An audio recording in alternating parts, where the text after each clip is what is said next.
aula 3, vamos a falar de integrais de linha, né?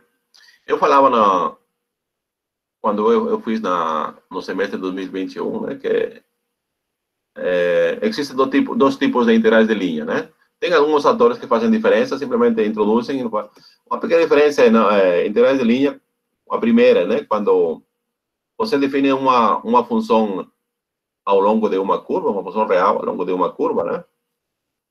Função vetorial, aliás, ao longo de uma curva. E a segunda é que você define um campo vetorial ao longo de uma curva, né? Então, dependendo dessas definições aqui, nós vamos ter dois tipos de integrais de linha, né?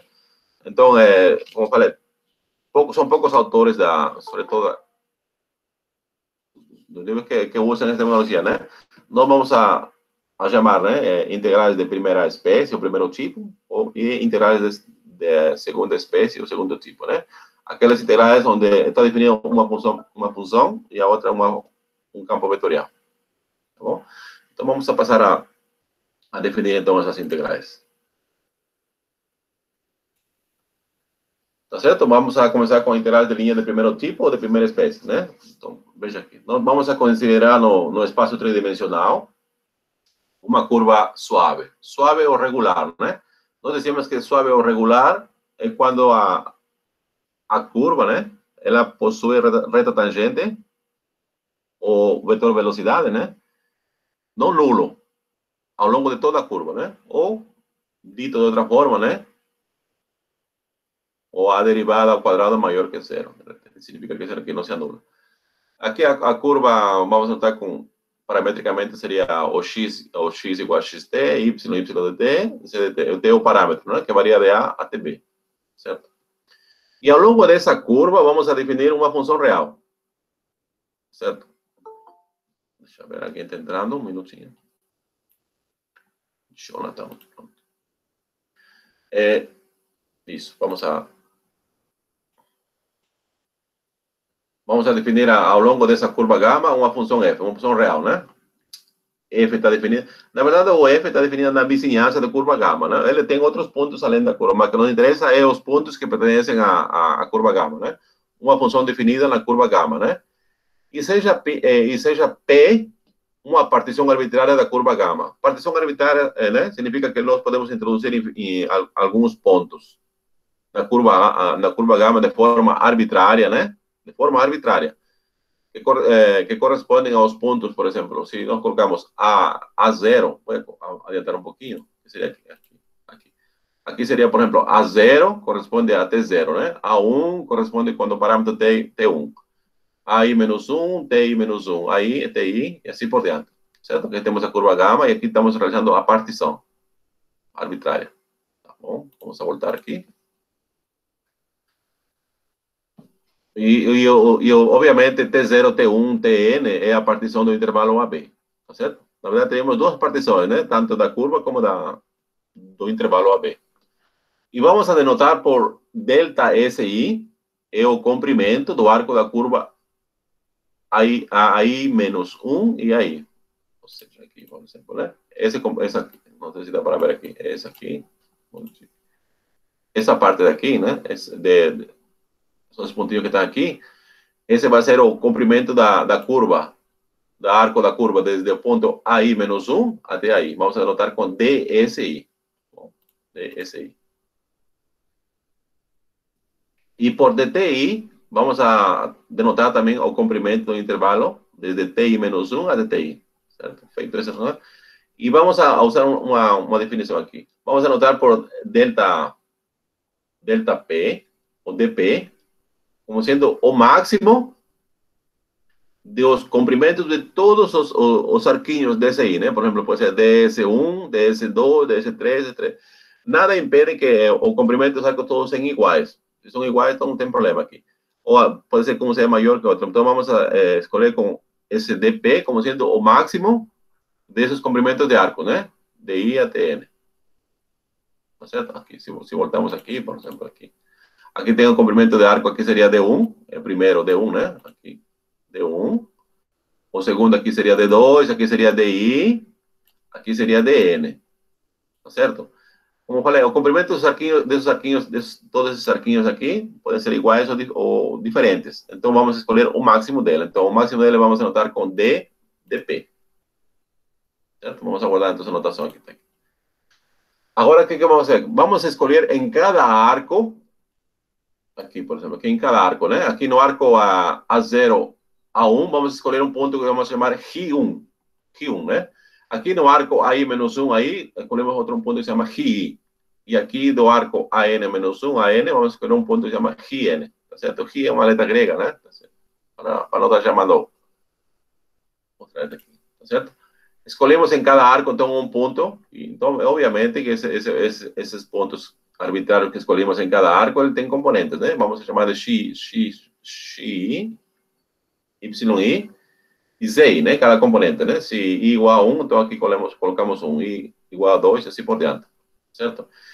Todos esses pontos arbitrários I, ele vai corresponder a qual ponto T? O TI estrela que escrevi aqui, né? Que também pertence ao intervalo que está aqui.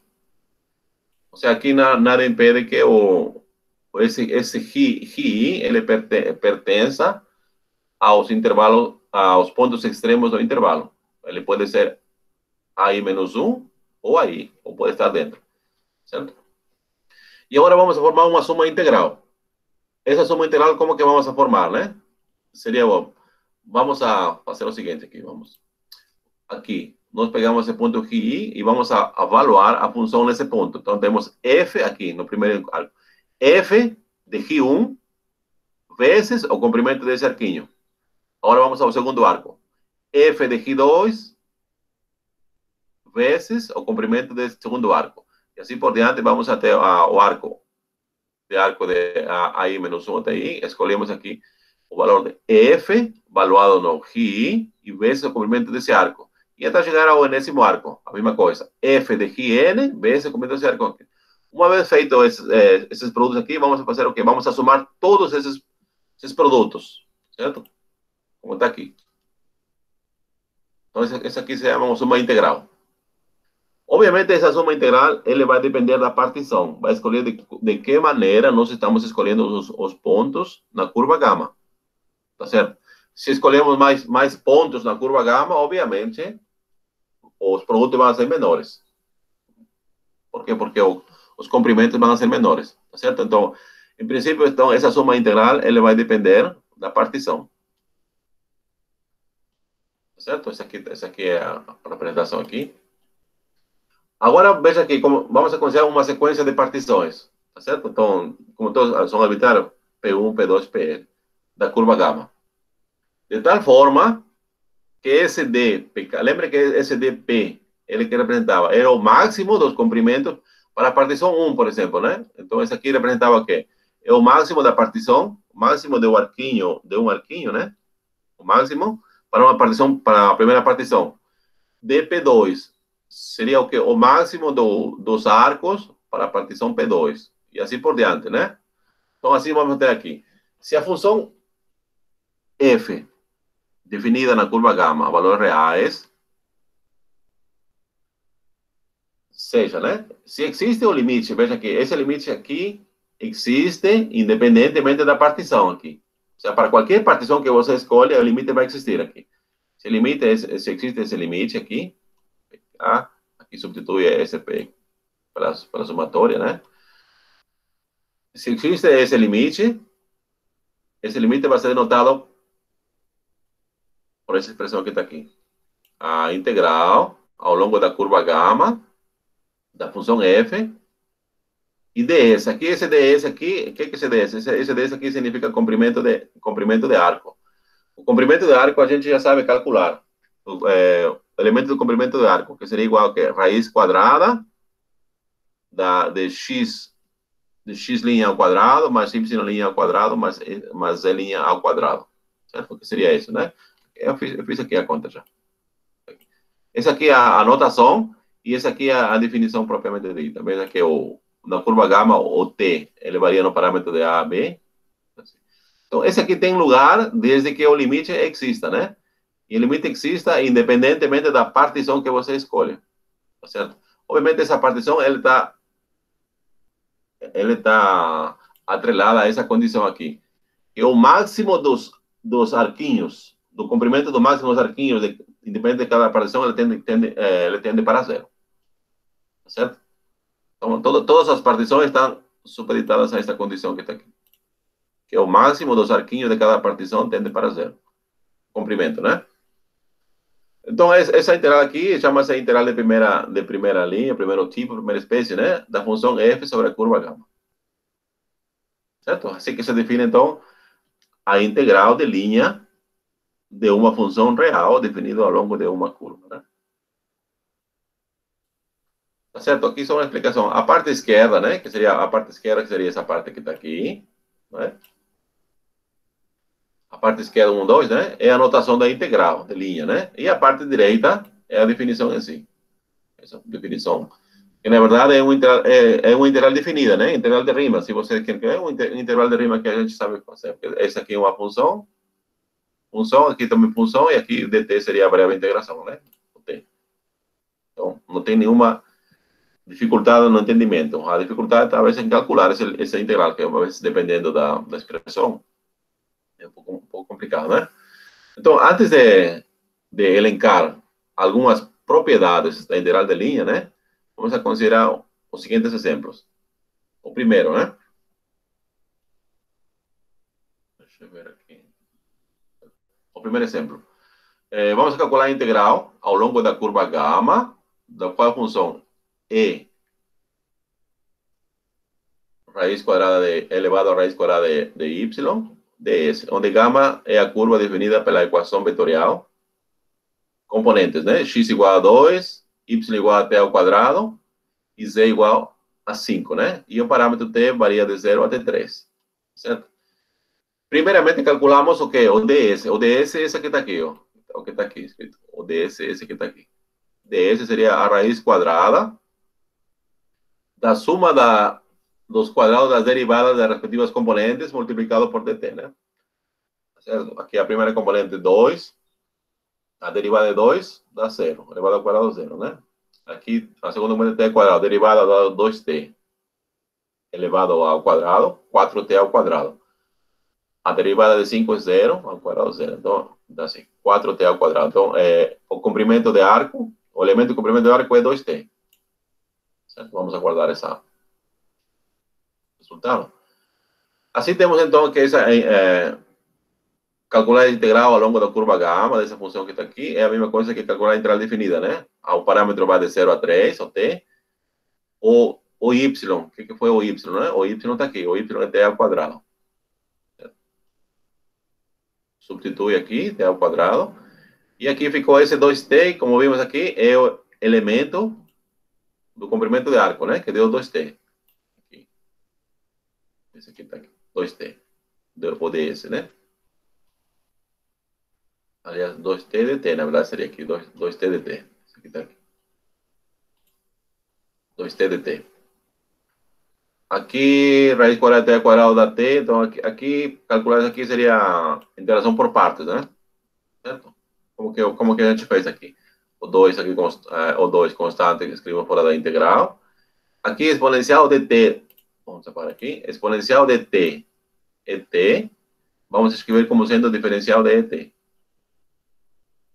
Et. Tá, aqui aplicamos a interação por partes, tá certo? Seria aqui o 2 tá multiplicando tudo, aqui seria o quê? T vezes et, que falamos de 0 a 3, menos a integral, e aqui você troca de lugar, né? O que está dentro da diferencial escreve fora, e o que está fora dentro. E aqui, fazendo as contas, né? Nós temos que essa integral é igual a 2 vezes 1 mais 2 e ao cubo. Certo? Então, esse é o primeiro exemplo da integral de linha, né? Obviamente, aqui não estamos calculando pela definição. Não estamos alencando as propriedades ainda. Certo? Aqui nós temos o segundo exemplo, né? Calcular a integral da função x mais y ao longo da curva gama, onde gama é a semicircunferência superior de raio 4, né? E centro na origem. Então, aqui nossa curva é a semicircunferência superior, né? Uma parametrização para a gama pode ser dada da seguinte forma, né? X igual a 4 cosseno de t, e y, aqui também, obviamente, é 4, que faltou 4 aqui, certo? Aqui também 4 seno de t, tudo bem? E o t vai de 0 a π, né? Veja que quando t é de 0 a π, de fato, vamos obter a parte superior, né? Quando t é igual a 0, nós obtemos o ponto 0,4. 4, 0 seria o x4 e o y0, né? Quando é π meios, o x é igual a 0, o y é igual a 4. Quando é π, o x é igual a menos 4, o y é igual a 0. Então, de fato, temos a semicircunferência superior, né? Veja que aqui é 4, né? Faltou escrever o 4 aqui. Então, vejamos aqui, né? Por definição aqui, isso aqui é igual que o parâmetro varia de 0 a π. Aqui temos 4 cosseno de t. E aqui y seria 4 seno de t. E aqui calculamos o elemento do comprimento de arco, né? Que, como sabemos, é o que? Raiz quadrada, a derivada de x. Aqui de novo, aqui eu esqueci o 4. Tá certo? Aqui esqueci de novo 4. Certo. 4, aqui também seria 4 cosseno de t elevado ao quadrado. Então, aqui dentro da raiz quadrada vai ser igual ao que? 4 ao quadrado, 16, né? 16 seno ao quadrado de t, e aqui vai ficar 16 cosseno ao quadrado de t. Aqui vai ficar 4, então. Essa raiz quadrada que está aqui, essa vai ser igual a 4. Faltou para escrever aqui. Então, na verdade, onde tem 4, vai ser 16 aqui, então. Tá certo? Aqui eu vou colocar esse 4 aqui fora, vai ficar 16. Tá certo? Então, falta multiplicar por 4. Não é? Tá, vamos a multiplicar o resultado por 4, que vai ser aqui. Calculamos aqui, dividimos em duas, né? Calcula, então, o resultado vai ser igual a 32. Tá certo? Faltou o 4 aqui da raiz quadrada. Tudo bem, pessoal? Antes de continuar, vamos ver o chat se está chegando tranquilo.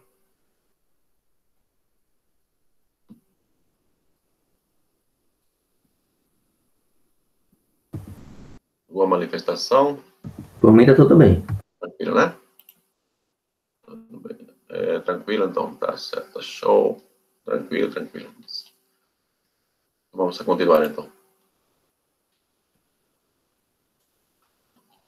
No próximo exemplo, né? Acho que com esse bastava, com o primeiro, mas tudo bem. Vamos fazer mais um exemplo, né? Gama é a curva definida pela função vetorial aqui, 10 cosseno ao cubo de t e 10 seno ao cubo de t. E a função em si que queremos integrar é 1 mais y sobre 2, certo?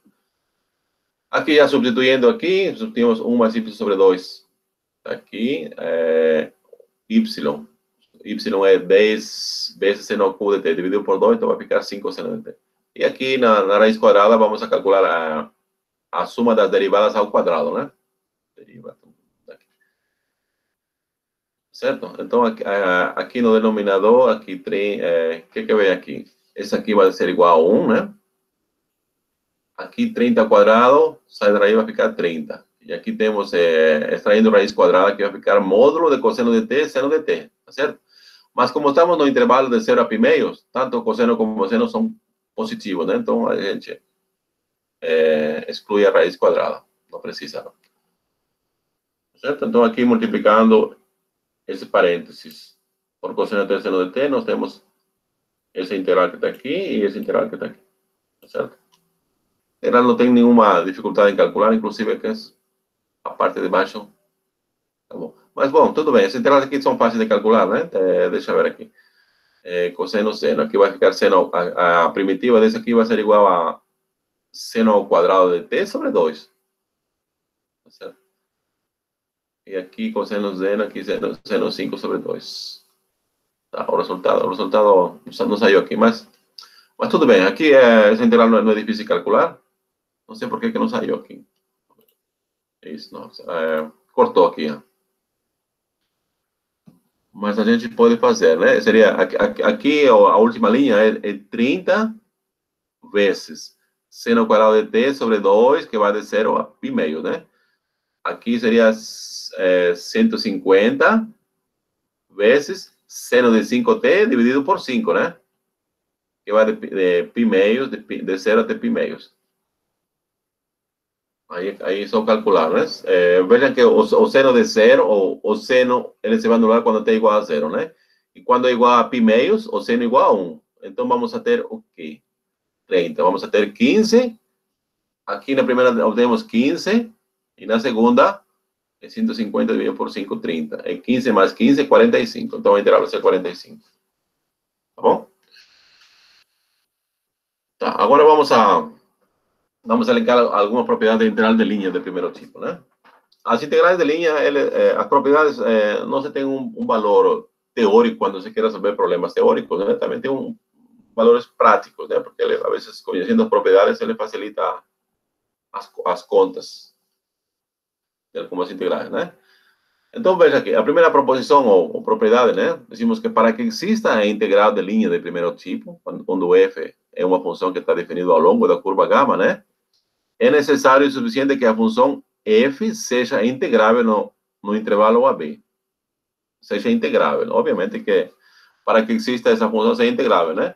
Um caso particular que vamos a lidar ao longo do assunto de integrais de linha, né? Um caso particular seria se a função f é contínua, porque como vimos aqui, essa aqui é a notação da integral de linha de primeiro tipo, mas quando a gente define ela, é uma integral determinada, uma integral definida, uma integral de Riemann, né? Então, existe uma classe de funções integráveis. Por exemplo, uma seria, a mais fácil seria uma função que é contínua. Se a função é contínua, automaticamente, ela é integrável. A outra classe também conhecida é se a função é monótona limitada, né? Ela também é integrável. Então, não basta ela só ser limitada para ser integrável, porque existem casos que a função é limitada, mas não é integrável, né? Então, em particular, né? Se a função é contínua, então ela é integrável. Ali decimos, então, que existe a integral de linha. Essa é uma observação que podemos... A próxima regra ou propriedade, né? Decimos que a integral de linha de primeiro tipo não depende da parametrização da curva suave, tá certo? Então, o que significa isso? Se você tem uma curva, você pode reparametrizar a curva de quantas vezes você quiser ou como você quiser, que a integral vai ser a mesma, certo? Por exemplo, aqui, né? Nós temos aqui vamos a reparametrizar, por exemplo. Veja que nós estamos com o parâmetro t. Vamos a passar para um parâmetro tal, por exemplo. Então, t vai ser uma função de tal. Vamos a denotar essa função com φ, certo? Para ter uma mudança de parâmetro, né? Obviamente, se você muda de parâmetro, vai mudar também os limites de integração, tá certo? Se t variava de a até b, então tal vai mudar em outro intervalo. Só que tem que ver uma coisa, né? No extremo esquerdo do intervalo de tal, por exemplo, aqui estou chamando de alfa. O φ de alfa tem que ser a. E o φ de beta tem que ser igual a beta. A b, aliás, né? Tal como está aqui. Então, φ definido no intervalo de alfa até beta, ele tende a cobrir todo o intervalo de A a B, né? Tá, ok. Φ de alfa é igual a alfa e φ de beta é igual a beta, né? Isso obviamente, isso aqui vamos a ter quando a função é crescente, monótona crescente, né? Ou, em outras palavras, quando a derivada é maior que zero, tá certo? É uma exigência que se faz isso aqui, ou você fala, ou a derivada é maior que zero, ou simplesmente fala que a função é monótona crescente. Beleza? Ou também parece que a derivada nunca se anula, né? Tá? E a derivada é menor que zero quando o φ de alfa é igual a b e o φ de beta é igual a A, por exemplo, né? Quando você tem o caminho inverso. Então, aí é monótona decrescente. Tá certo? Então, assim, por exemplo, se vamos a mudar de parâmetro, então, veja que no parâmetro era t, vamos a mudar para tal. Então, aqui vai ficar r, que seria a função vetorial, de φ de tal. Então, nós podemos denotar isso como uma função que depende de tal, ou de tal. Então, gama agora estaria parametrizada pelo parâmetro tal, não? Reparametrizada por tal, tá certo? Onde tal vai de alfa até beta. Realizando a mudança de variáveis na integral, vamos a obter o quê? Vamos aqui. Veja aqui. Aqui nós temos, trocamos, o que trocamos aqui? O t phi de tau, né? Vendo aqui? Todas elas. E aqui seria o tau que vai de alfa até beta. Tá certo? E aqui, nós temos aqui a derivada de rho de tau e de tau, pela função composta, né? Certo? Mas rho de tau, se você tiver aqui, rho de tau é o quê? É R de phi de tau, né? Certo? Nós podemos escrever então aqui, assim, usando essa notação, né? R. E aqui nós podemos escrever esse rho de tau da seguinte forma, né? Podemos derivar com relação a T, função composta, né? Fica dessa forma. Tá certo?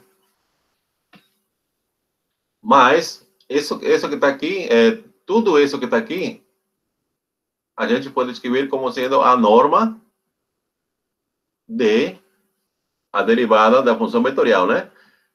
Só que isso aqui tem que ver com o sinal aqui. Veja aqui, o sinal aqui, decíamos aqui, se você tem essa aplicação que está aqui, então a derivada aqui vai ser maior que zero. Se tem aqui a outra, né? A derivada vai ser menor que zero, independentemente de qual você escolha, né? Vamos voltar aqui. Isso. Vai ser um sinal aqui, mais ou menos, né? Portanto, voltando aqui, nós chegamos aonde queríamos. Que nossa integral de primeira linha, ele vai independe da parametrização que você escolha para a curva. Certo? Então, vamos aguardar então essa propriedade, né? A propriedade diz, né? A integral de linha de primeiro tipo, ou de primeira espécie, né? Não depende da parametrização da curva suave. Então, você pode reparametrizar da forma que você quiser, que o valor da integral vai ser a mesma. Aqui nós temos um corolário, né? O corolário diz, a integral de linha de primeiro tipo não depende da orientação da curva. De fato, né? Se voltamos aqui aqui, por exemplo, é costume dizer que a orientação é positiva. Por que é positiva, né? Porque você parte você vai cobrir aqui do lado esquerdo ao lado direito. Aqui, quando é negativa, né? Você cobre do lado direito ao lado esquerdo. Ou, em outras palavras, decimos que uma curva, por exemplo, né? Tem orientação positiva quando você se imagina em cima da curva, quando você percorre ela, você vê a parte de dentro, né, da curva, se a curva é fechada, por exemplo, né? Você vê que está do seu lado esquerdo. E quando é orientação negativa, quando você percorre a curva, né? E você vê a parte de dentro do lado direito. Certo? Esse aspecto aqui. Ou talvez alguns também falam que a orientação positiva tem a ver com o crescimento da variável independente. Por exemplo, da circunferência, por exemplo. A orientação é positiva quando você faz o percurso de 0 até 2π. E a orientação é negativa quando faz o percurso ao contrário, de 2π a 0. Então, nesse sentido, vamos a falar que a orientação vai independente. Quando você fala de integral de linha de primeiro tipo, então, não depende da orientação da curva. Deixa eu ver alguém está entrando aqui.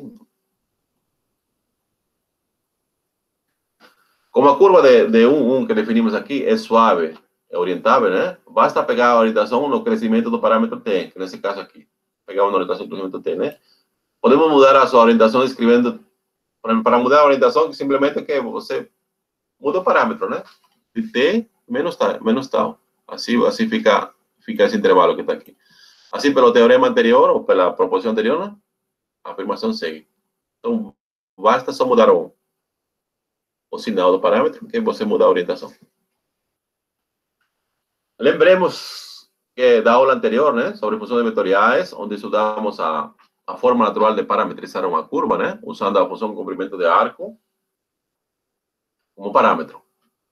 Dessa forma, né, gama pode ser parametrizada pelo parâmetro comprimento de arco da seguinte forma, né? Certo? Agora o comprimento aliás, o parâmetro da curva é o comprimento de arco, S. E, obviamente, esse varia onde? Varia de 0 até o comprimento total, que vamos chamar S. O S é o valor do comprimento da curva. Certo?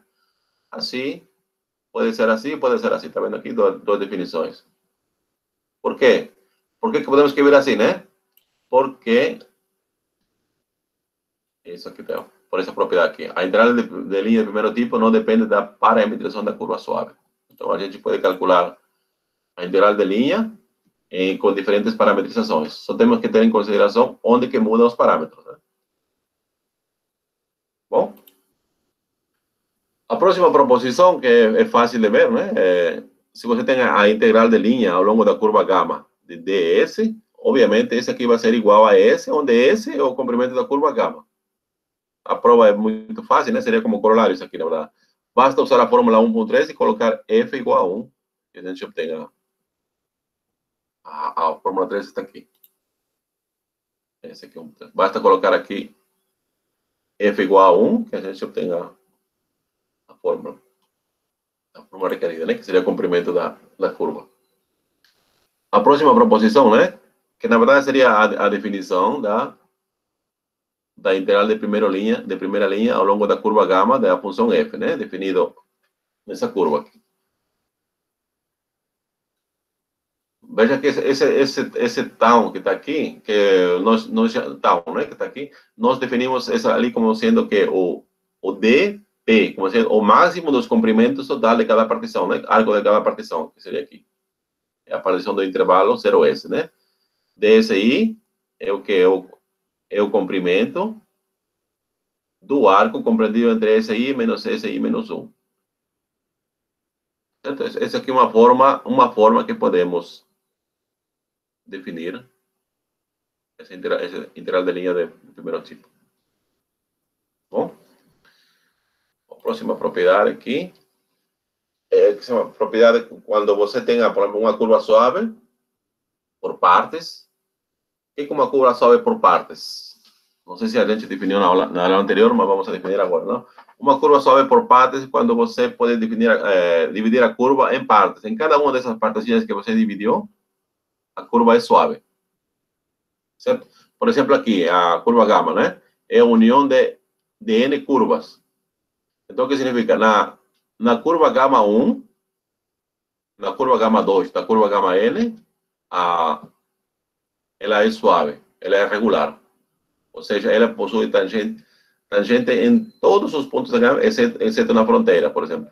Aqui, outra coisa que é importante saber que o ponto final de gama 1 vai ser o ponto inicial de gama 2. E o ponto final de gama 2, ponto inicial de gama, assim por diante, né? E existe, por exemplo, aqui no gama 1, existe a derivada lateral no ponto final do lado esquerdo, derivada lateral à esquerda, aqui. E aqui no ponto inicial, aqui, derivada lateral à esquerda, e assim por diante. Tem que ter esse cuidado, né?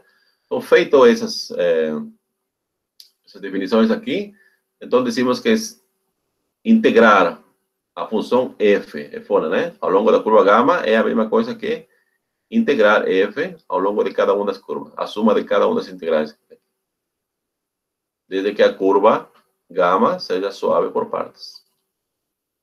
Bom, em posse dessas propriedades, então vamos a calcular a seguinte integral. Veja que nós temos agora o gama, é o contorno de um triângulo, que vamos a denotar ABO, cujos vértices são os pontos. O ponto A tem coordenadas 1, 0, o ponto B 0, 1, e o ponto 0, o ponto O tem coordenadas 0, 0, certo? Então, veja aqui, né? Primeiro precisamos encontrar as equações de cada um desses caminhos, né? Primeiro temos o caminho AB, depois temos o caminho BO e depois temos o caminho OA, certo? Então, em AB, por exemplo, né? AB, veja que é AB. AB está no ponto 1, 0, né? 1, 0 e 0, 1. 1 ponto 1, 0 e 0, 1. Se vocês já imaginaram até esse ponto, né? Ali seria a equação de uma reta que passa pelo ponto 1, 0 e 0, 1. E a equação é dada por esse que está aqui. Número X. Certo? O B. O que é o B? O B seria O ponto 0, 0, 1, 0. Aqui o x é igual a 0, porque tá, o B está no eixo das ordenadas, não é? E o A? O A, ele está no eixo das abscissas, portanto, y é igual a 0.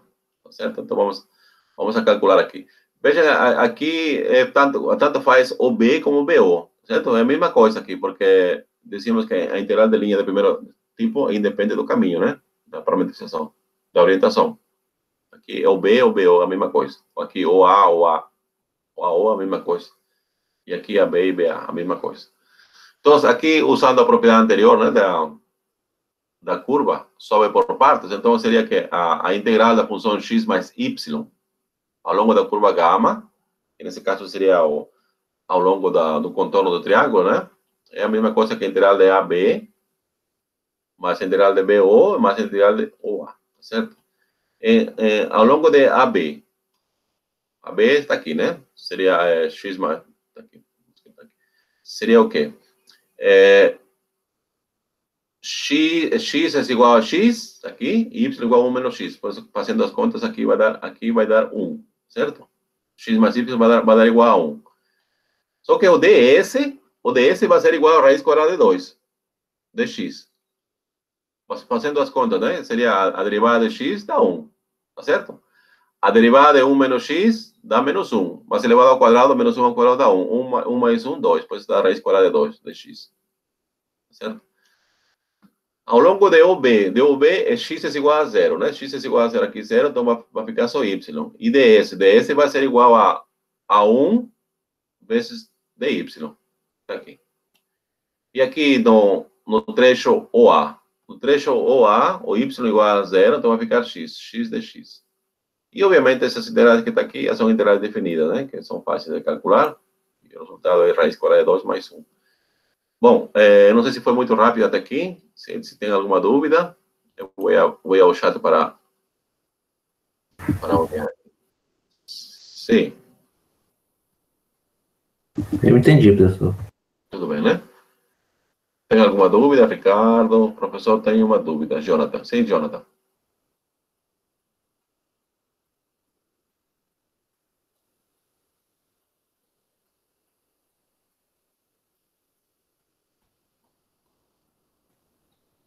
Qual é a dúvida, Jonathan?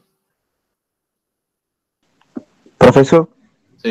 O senhor falou que na definição lá da curva suave, o senhor fez a repartição dela. Então quer dizer que essa integral de linha de primeiro tipo, ela pode ser calculada para qualquer tipo de curva, mesmo tendo bicos e quebras, assim dizer? Não, aí que se chama só é por partes. Você vai quebrar, né? Não tem bicos, né? Não vai ter as derivadas desses bicos, né? Mas quando você vai quebrar, faz por partes, né? Aplicando essa propriedade. Aqui, essa propriedade aqui. Essa propriedade aqui. Ali você vai conseguir. Então, se diz que a curva sobe por partes. Então, nos bicos ela não está definida, né? Mas por partes você vai conseguir. Ah, ok, entendi. Obrigado, professor. Tudo certo.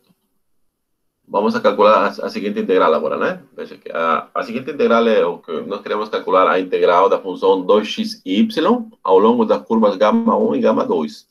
Onde gama 1 é o menor caminho ao longo da circunferência, x desde o ponto 10 até o ponto 01, né? E gama 2 é um segmento de reta desde o ponto 01 até o ponto 43, certo? O caminho seria esse que está aqui, né? Você vai partir, você vai do ponto 10 até o ponto 01 na trajetória da circunferência, né? Obviamente você vai no primeiro quadrante, tá certo? Aqui estamos sendo notando como um zeta aqui, então isso aqui seria a orientação positiva, né? Essa parte daqui. E uma vez que está aqui, você vai o caminho do ponto 01 até o ponto 43, que seria o gama 2, certo? Aqui também a orientação positiva para cima. Certo? Então, nós queremos calcular a integral da função 2xy ao longo dessas duas curvas. Por exemplo, essa aqui é uma curva, a curva gama obtida, que seria a união dos dois, é uma curva sobe por partes. Certo? Sobe por partes aqui. Essa aqui é a primeira parte, aqui é a segunda. Primeira curva, segunda. Então, vamos calcular, então. Primeiramente, vamos a parametrizar as curvas gama 1 e gama 2, tá certo? Gama 1 é um trecho da circunferência, né? E, obviamente, a circunferência aqui, o raio é igual a 1, tá vendo aqui? 1, né? E é fácil parametrizar a circunferência. A parametrização da circunferência é igual ao quê? O x cosseno de t, y seno de t. Mas como a gente só está no primeiro quadrante, né? Então, o t vai de 0 a π meios. É fácil observar isso aqui, né? O t 0 aqui, e você momenta um ângulo até π meios e chega a esse ponto aqui. Então, essa aqui seria a parametrização do caminho gama 1. Com relação a gama 2, né? Gama 2 é um segmento de reta, não é? Não é um segmento de reta.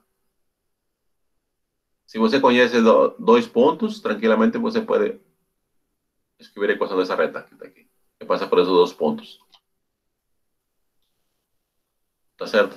Ali no lugar de x, você escreve t, né? Aí você obtém a parametrização, tranquilamente.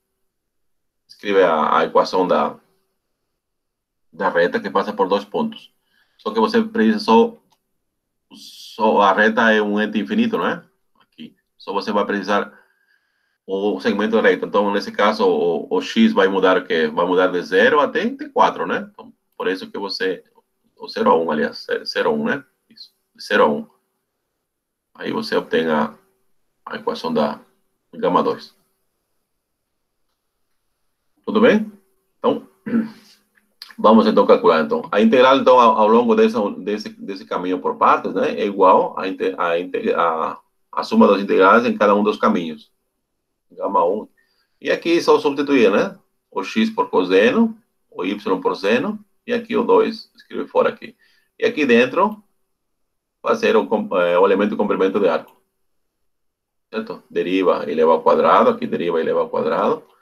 Aqui é a mesma coisa, aqui não saiu aqui a raiz quadrada, mas a mesma coisa. Aqui seria a derivada de t que dá 1 ao quadrado, mas a derivada aqui que se dá 1 meio ao quadrado seria 1 quarto, né? 1 quarto, que seria 1 mais 1 quarto, dá 5 quartos. Então, dá a raiz de 5 sobre 2, né? Tá certo? Aqui a primeira integral é fácil de calcular. De novo, aqui se anula em 0. Aqui vai dar 1. Só 1, tá aqui. E aqui precisa calcular. Aqui seria t, né? A primitiva de t é t ao quadrado sobre 2. Aqui vai ficar t ao quadrado sobre 2. A primitiva vai ser t ao cubo sobre 6. Então, 1 a 0. Bom, fazendo as contas, temos esse resultado, né? Então, esse é um exemplo de uma curva suave ou regular por partes, aplicando uma última propriedade, né? Bom, existe uma aplicação aqui na física que todos vocês já devem ter visto, né? Por exemplo, se você imagina um arame, por exemplo, né? Um arame. Imagina que o arame tem uma massa, né? E tem uma distribuição de massa. Então, o problema que nós queremos encontrar é encontrar a massa desse arame, né? Que tem a forma de uma curva, né? Se você conhece a distribuição ou a densidade, distribuição de massa, por exemplo, né? Obviamente, para o caso real, a distribuição de massa não sempre é uniforme. Só para fins práticos, a gente fala que é uniforme, né? Quando é uniforme, é fácil dizer que a distribuição de massa é constante, é igual em todos os pontos. E se é constante, sempre você pode colocar igual a 1. Mas geralmente não é uniforme, né? Se não é uniforme, então a distribuição de massa vai depender em qual ponto você se encontra. Certo? Então vejamos aqui, né? De fato, se a curva gama possui massa com densidade de distribuição, vamos chamar de ρ XYZ. Por quê? Porque ele vai depender do ponto em questão, né? Vamos supor que, então, essa aqui é uma função de XYZ. Certo? Em cada ponto de XY que pertence à curva gama, né? Então, a massa de um arco da curva no certo intervalo, como a gente calcula, né? De novo, faz a partição. Partição do intervalo t e também da curva. Tal como foi feito na definição da integral de primeira linha, né? Então, veja aqui, o que estamos usando aqui? Você sabe que a densidade é igual a que é a massa. Se estamos em R1, é a massa sobre comprimento, né? Estamos em R2, massa sobre sobre área. Estamos em R3, massa sobre volume. Nesse caso, como estamos em comprimento, né? Então seria a densidade seria massa sobre o comprimento, né? O comprimento linear. Portanto, a massa vai ser a densidade pelo comprimento linear. Tá certo? Que está aqui, ó. É dado por aqui. Essa aqui já seria a soma total, tudo, né? Mas se a gente quer saber em cada arco, para esse é o resultado final, né? Mas quando a gente quer saber chegar a isso aqui, o que você faz? Você particiona a curva, né? E calcula a massa em cada um dos arquinhos, por exemplo, né? Tal como foi feito aqui. Você faz aqui a soma de Riemann aqui. Aí, se quer a massa total, você pega o limite. Eu tenho aqui. Esse limite que está aqui é a mesma que nós usamos para definir. Vou colocar aqui. Acho que foi o 3. Deixa eu ver. Isso é o mesmo que está aqui. Está vendo aqui? Que esse limite aqui. Se você quis o limite, era igual à integral da linha de primeira espécie. Então, esse limite vai ser o mesmo. Então, 20. Aqui. Vamos a voltar aqui. Certo? Então, a integral vai ser a mesma. Ou seja, 1.2. 1.2 é aquele limite de linha de primeira espécie, primeiro tipo. Ou seja, calcular a massa de um arame, de uma curva, né? O arame que estou falando da curva, não é senão calcular a integral de linha de primeira espécie. Tá, nesse exemplo aqui, vamos considerar um arame de forma de uma hélice circular, cuja parametrização seja dada por a seguinte fórmula. A cosseno de t, A seno de t e bt. Obviamente, A maior que zero, né? E B pode ser maior ou menor que zero, depende se a espiral cresce para cima ou para baixo. Suponhamos que neste arame esteja distribuído a massa com densidade. Veja aqui a distribuição de densidade depende de x, y, z. No nosso caso aqui só depende de c, 2z quadrado. Certo? Encontre a massa de uma parte do arame quando t varia de 0 a 4. Ou seja, a espiral é um ente positivo, né? Só nós queremos uma parte. Onde t varia de 0 até 4, né? Certo? Então, calculamos a integral de linha. Que cortou também, não? Vamos lá. Calcula a integral definida assim, de 0 a 4 da função f, que é a densidade. Aqui é elemento de comprimento de arco, né? Aqui temos 2z quadrado. Aqui seria, calculando aqui, a derivada vai ser o quê? Menos a seno de t ao quadrado, vai ficar a quadrado seno ao quadrado. Aqui a derivada de y vai ser igual a a cosseno de t, elevado ao quadrado cosseno de t. E aqui a derivada vai ser bt, a derivada vai ser b, elevado ao quadrado b quadrado. Aqui, esse integral aqui, coloca a evidência ao quadrado, e usa a identidade como método fundamental, fica essa que está aqui. Mas a quadrado mais b quadrado é constante, escreve fora da integral, e aqui só calcular, né? Portanto, nós temos que a massa de uma parte do arame, né, que tem forma hélice circular, né, é igual a 128 sobre 3, b quadrado, raiz quadrada ao quadrado, b quadrado. Qual é o ponto que corresponde a t0? Quando t é igual a 0, qual é o ponto que corresponde aqui? Seria a, 0 e 0. Tá certo? A, 0, 0. E o ponto que corresponde a 4, aqui seria a cosseno de 4, a seno de 4 e 4b. Só uma parte do arame, né?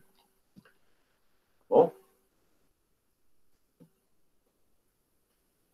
Também, através de integrais de linha de primeiro tipo, também se calculam o centro de gravidade de uma curva. Certo? Eu não entrei em detalhes aqui, eu coloquei a fórmula pronta, né? Provavelmente vocês não sei se já viram na física isso aqui, ou vão ver mais para frente, né? Uma forma parecida com o permite calcular o centro de gravidade de uma curva com distribuição de massa ρ, né? As coordenadas do centro de gravidade x0, y0, z0 de uma curva material, né? Calcula-se pela fórmula. A fórmula é muito parecida com a anterior, só que a diferença é que você em cada integral você agora vai multiplicar por x e dividir por m, onde m é a massa total do arame, né? Certo? Então, tá, de novo, né? Integrales que envolvem raiz quadrada, né? Não é uma tarefa fácil. Então, a gente só vai escolher os mais fáceis de fazer. É complicadinho. Vamos lá. Por exemplo, nós queremos calcular o centro de gravidade do exemplo 1,6, tá certo? O exemplo 1,6 seria esse mesmo que está aqui. Aqui apareceu assim, mas é o mesmo esse aqui. Tá certo? Só que agora nós vamos a calcular não aquele, não do t variando de 0 até 4, sino de 0 até π. Certo? De 0 até π. Bom, vejam que em todas as componentes do centro de gravidade está dividido por m, né? Então nós precisamos calcular a massa total primeiro. Vamos calcular a massa total. Calcular a massa total, né? Nós já vimos como calcular, né? É igual que aqui a distribuição de densidade, está aqui, e aqui elemento de comprimento de arco, de 0 a π.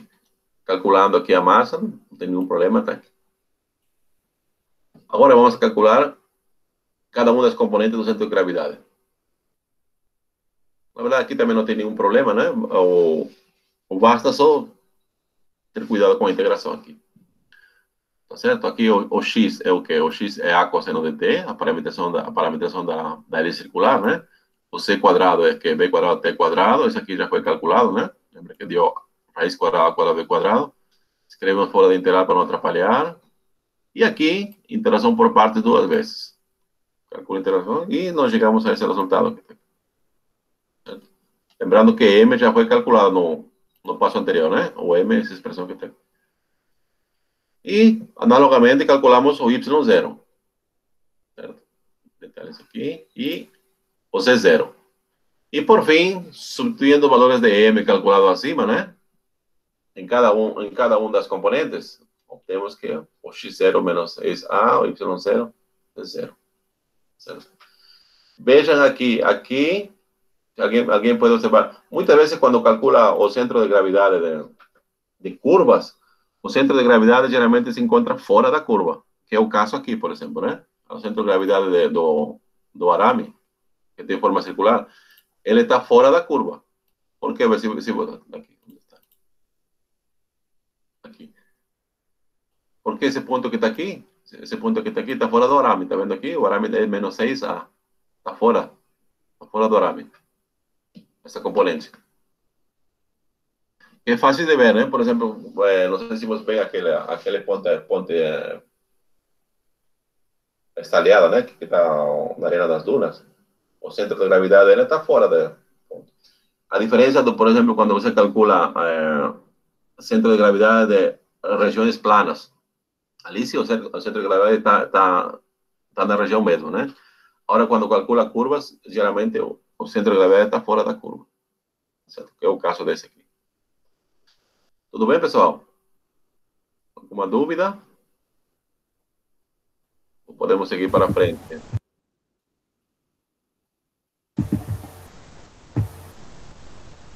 Temos que seguir, professor, eu acho. Tudo bem? Paulo Oliveira, tudo bem? Tá bom, vamos seguindo, então. Agora vamos a definir integrales de linha de segundo tipo, certo? Integrais de linha de segundo tipo. De novo, nós temos uma curva tridimensional, né? Suave ou regular, tá certo? Aqui dado em forma vetorial e aqui em forma paramétrica, certo? Com o ponto extremo, vamos anotar A, quando t igual a A, né? O R de A é a maiúscula, sim? E B maiúscula, seu ponto final, certo? Quando t igual a B minúscula. Então, definimos o vetor unitário a curva 2.5. Então, veja que nós podemos definir sempre o vetor tangente à curva, porque a curva, por hipótese, é suave ou regular, certo? O vetor tangente aqui, não tem por ter, deve ter usado outra letrinha mais, para não confundir com parâmetro, né? Esse aqui, tangente unitário, que é o quê? É o vetor tangente dividido pela sua norma, né? Portanto, esse aqui é um vetor tangente unitário, certo? Esse vetor tangente unitário, se a gente reparametriza com relação ao parâmetro comprimento, se vocês lembram, da aula anterior, quando a gente reparametriza com relação ao comprimento do arco, então vemos que o tangente unitário, a tangente da curva parametrizada com relação ao comprimento do arco é sempre igual, tem comprimento 1, é sempre tangente unitária, certo? É a mesma coisa aqui, tá vendo aqui? O comprimento desse vetor aqui vai ser igual a 1. Mas isso aqui também se pode escrever da seguinte forma, né? Dx ds, aqui você tem aqui o tangente unitário, que está aqui, né? Tangente unitária. Então, cosseno de alfa é igual ao quê? É o cosseno do ângulo que forma a tangente unitária com relação ao eixo das abscissas. E aqui, cosseno de beta, né? O beta é o ângulo que forma a tangente unitária com relação ao eixo das ordenadas. E gama é o ângulo que forma a tangente unitária com relação ao eixo das aplicadas. Tá certo? Então, por essa componente aqui, se você soma os quadrados desses cossenos, vai ser igual a 1. Por isso que se chama cossenos diretores. Aqui, tá bom? Então, assim, vamos a introduzir a definição de integral de linha de segundo tipo, né? Consideramos um sistema de coordenadas retangulares no espaço tridimensional, né? É um campo de vetores, um campo vetorial, certo? Um campo vetorial, decimos que para definir um campo vetorial, se você tem uma aplicação do seguinte, a cada ponto, por exemplo, do espaço tridimensional, corresponde um vetor da mesma dimensão ou de dimensões diferentes, certo? Por exemplo, em R3, você tem um domínio, você pega um ponto de R3 e o faz corresponder com um vetor em R3. A mesma coisa, qualquer ponto, né? Então, isso se chama campo vetorial, o campo de vetores. Tá certo? Dependendo de x, y, z, você vai ter um vetor diferente.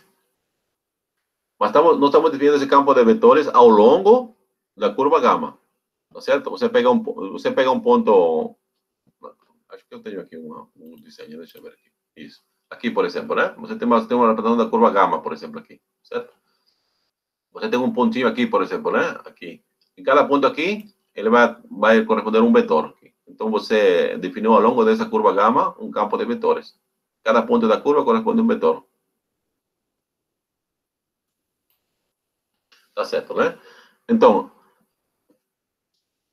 a integral de linha ao longo de gama. Veja que aqui, essa expressão que está aqui, é o produto escalar do quê? É o produto escalar do campo de vetores, ou a força que está aqui, né? O vetor A, com componentes P, Q e R, com a derivada da função vetorial multiplicada por T, ou a diferencial da função vetorial. É a mesma coisa. Certo?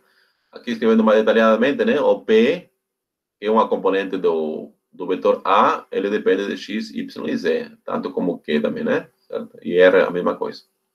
Aqui.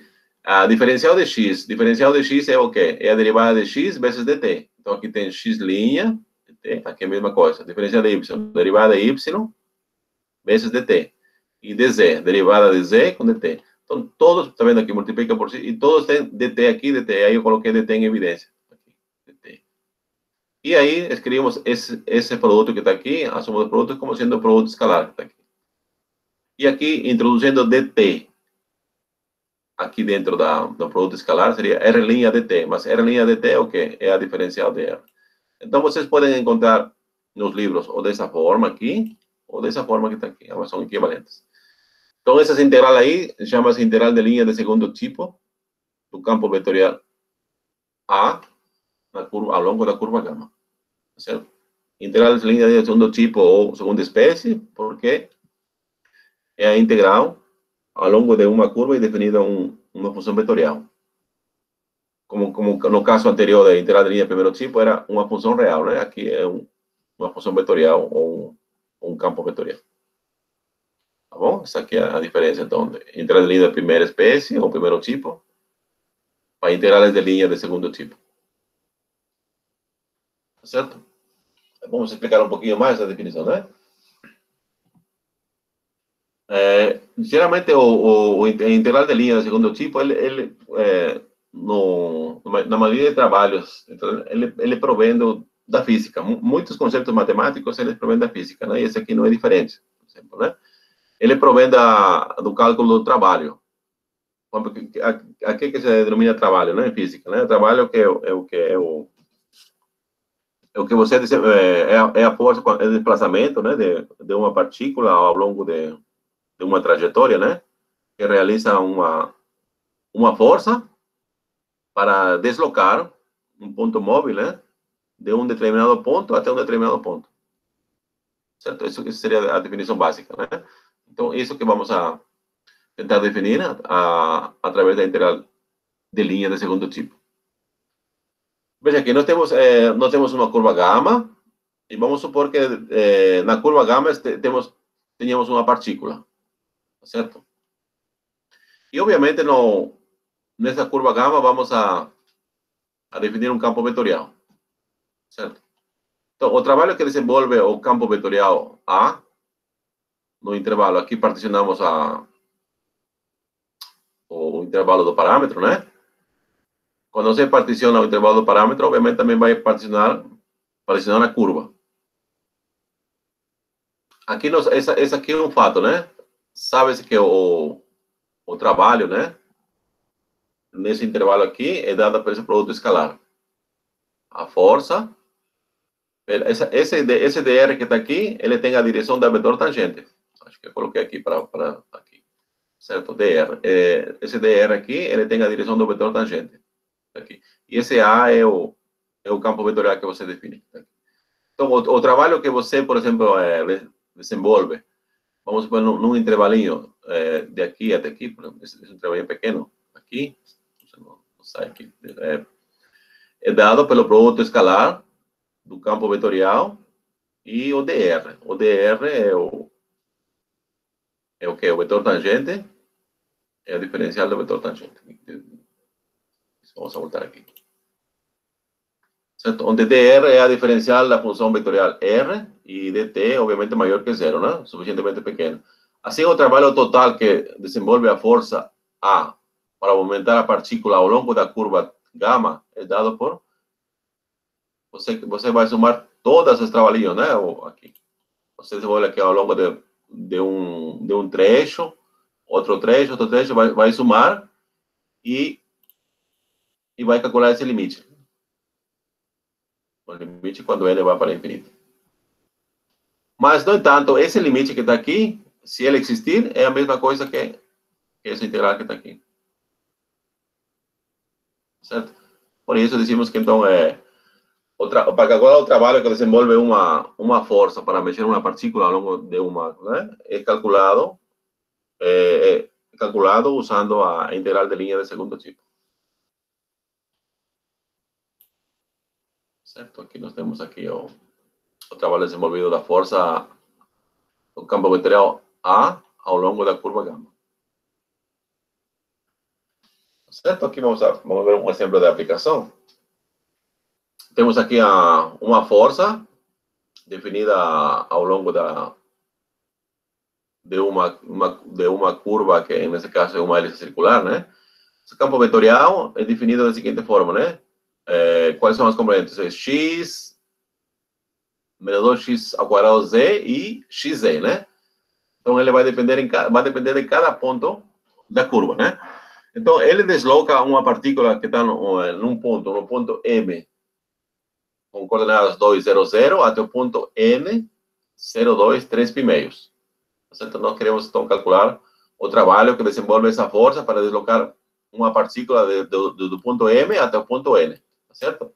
Ao longo da curva, que por acaso a curva é uma hélice circular, né? Cuja parametrização é dada por essas equações que estão aqui. certo? Então, queremos calcular esse trabalho. Tá certo? Primeira coisa que temos que observar, o ponto M200 corresponde quando T é igual a... T igual a... Quanto vai ser igual? T vai ser igual a zero, né? Isso, zero. T igual a zero. Porque quando T igual a zero, aqui tem cosseno de zero dá 1. Então, o x é igual a 2. Quando T igual a zero, o seno de zero é zero. O y é igual a zero. E aqui 3, 3, 0. Então, aqui, isso. O ponto M, com coordenadas 2, 0, 0, corresponde quando T igual a zero. E o ponto N02, com coordenadas 3, 0, 2, 3 pi meios, vai corresponder ao T quando T igual a pi meios, né? Porque quando o cosseno de pi meio dá 0, pi meios aqui dá 1, aqui dá 2, aqui 3 pi meios, isso mesmo. Então, o ponto N vai corresponder quando T é pi meios, certo? Então, para poder usar a fórmula integral de linha segundo tipo, precisamos calcular o dr, certo? Nós temos aqui o R, posição vetorial, né? O dr. O que é o dr? O dr é dx, dz, dy e dz. Ou, escrito vetorialmente, podemos escrever também assim. Calculando essas diferenciais, nós temos aqui. Assim, vamos agora fazer o produto escalar, né? O produto escalar do quê? Desse dr com a força. Certo? dr aqui. Só lembrando que agora nós temos a parametrização, né? Onde x é igual a quê? 2 cosseno de t, o y é 2 seno de t, e o z é igual, o z que é igual aqui, vamos ver, o z é 3t. Então, substituindo aqui, tá certo? Aqui substituímos aqui, veja aqui tem o x, né? Aqui é menos 2x y, aqui tem x y, tá aqui. E aqui nós temos o dr, não é? Fazendo o produto escalar, que seria o quê? O produto dos respectivos componentes, né? O primeiro com o primeiro, o segundo com o segundo, o terceiro com o terceiro. Então, temos essa expressão que está aqui. Bom, obtém essa expressão que está aqui, aliás, já o assunto se reduziu a resolver uma integral definida, né? Certo? A primeira integral é fácil de resolver, é o que eu fiz aqui. Aqui eu multipliquei por 2, dividi por 2 e vi que esse ângulo, seno do ângulo duplo. E aqui, como está dividido por 2, aqui então fica menos 2, dividido por 2. Aqui é fácil fazer, aqui o seno de t, você escreve como diferencial de cosseno de t, mas com sinal negativo, como aqui, né, ficou mais. E aqui interação por partes. Certo? Desenvolvendo isso aqui, o resultado foi esse aqui. Então, como pode ver, para calcular o trabalho, então basta calcular uma integral de segundo tipo. Integral de segundo tipo, ele também se reduz a calcular uma integral definida, né? Tal como foi o caso de integral de primeiro tipo, né? Primeira espécie. Aqui nós temos o segundo exemplo, também no mesmo esquema, né? Do primeiro, né?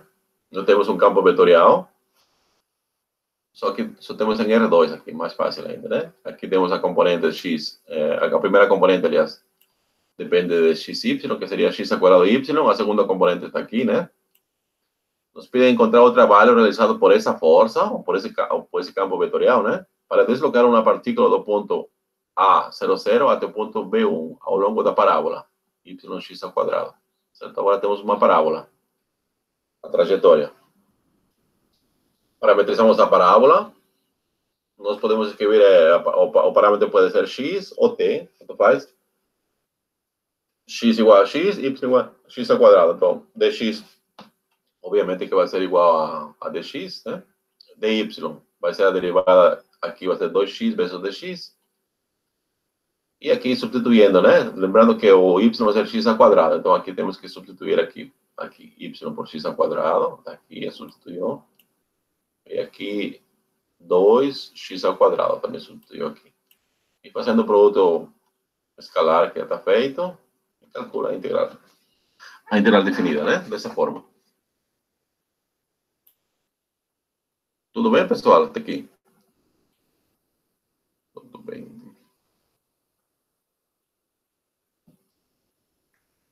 Tranquilo?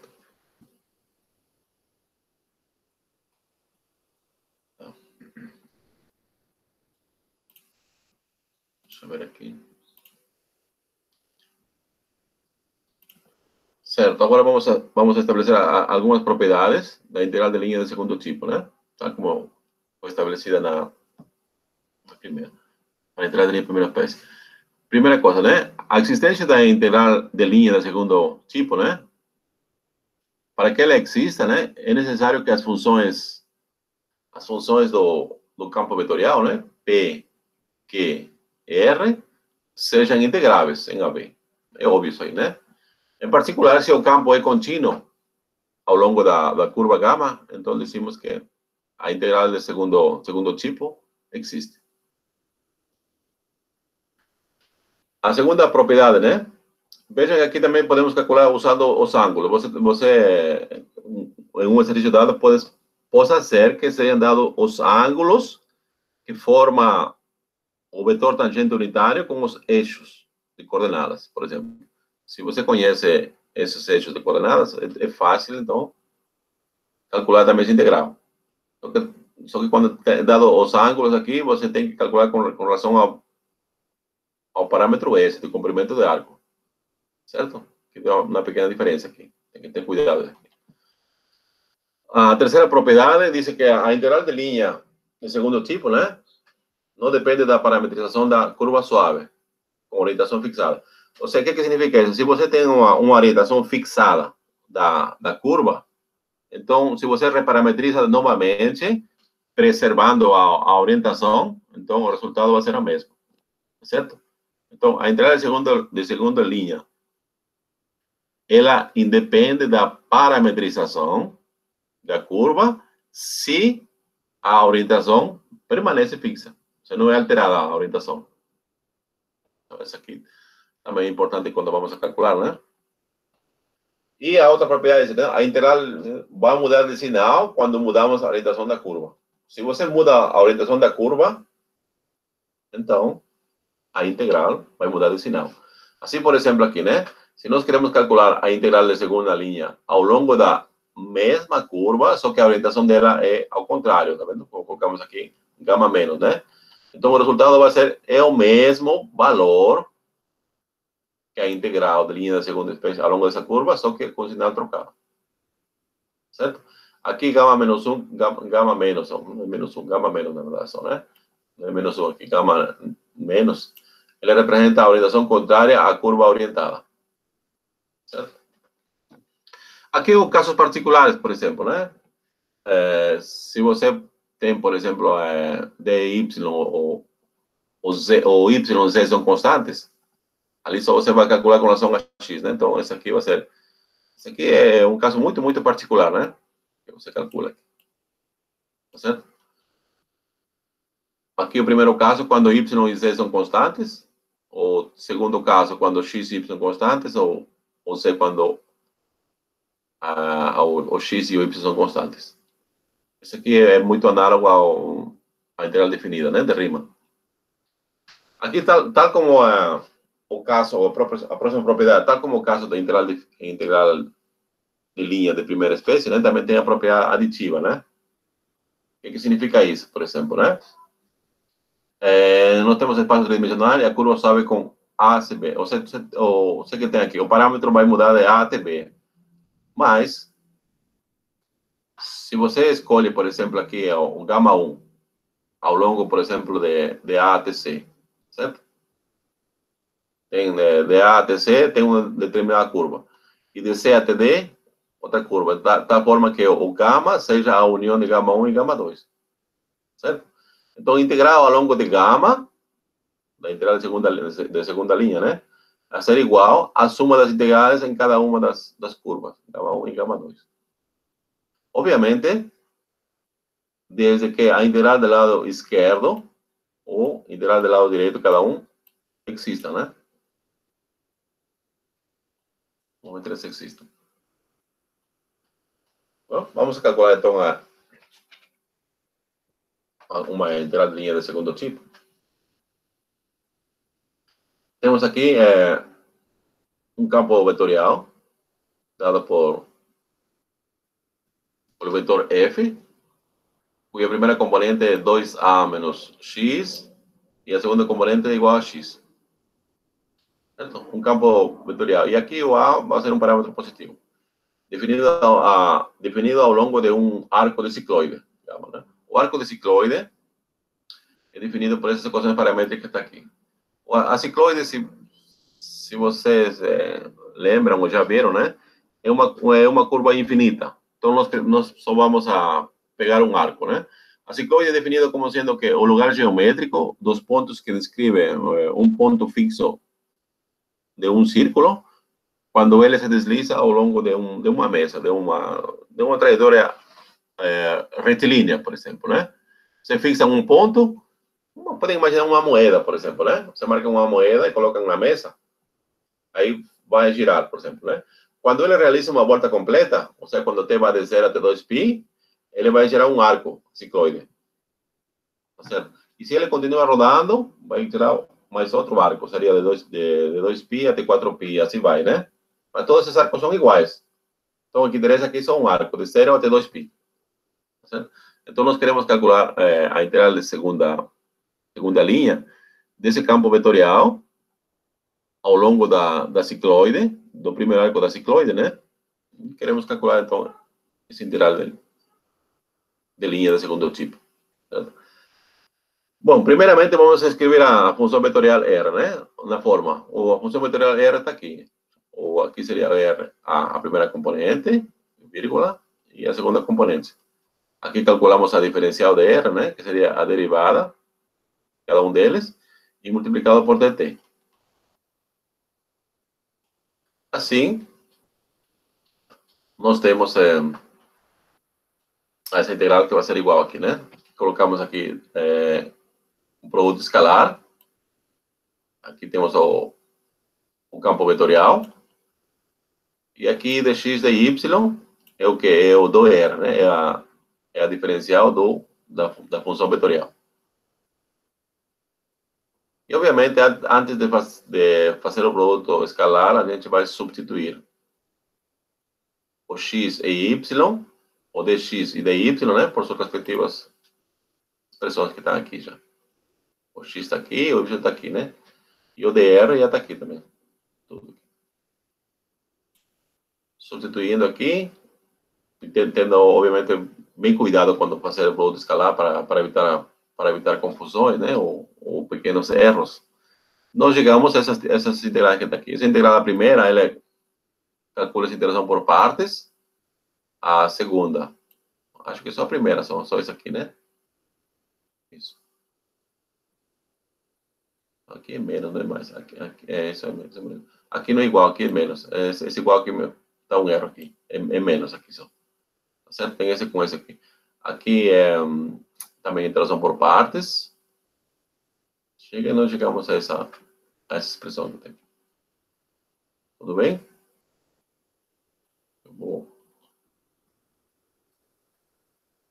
Vou parar aqui a gravação.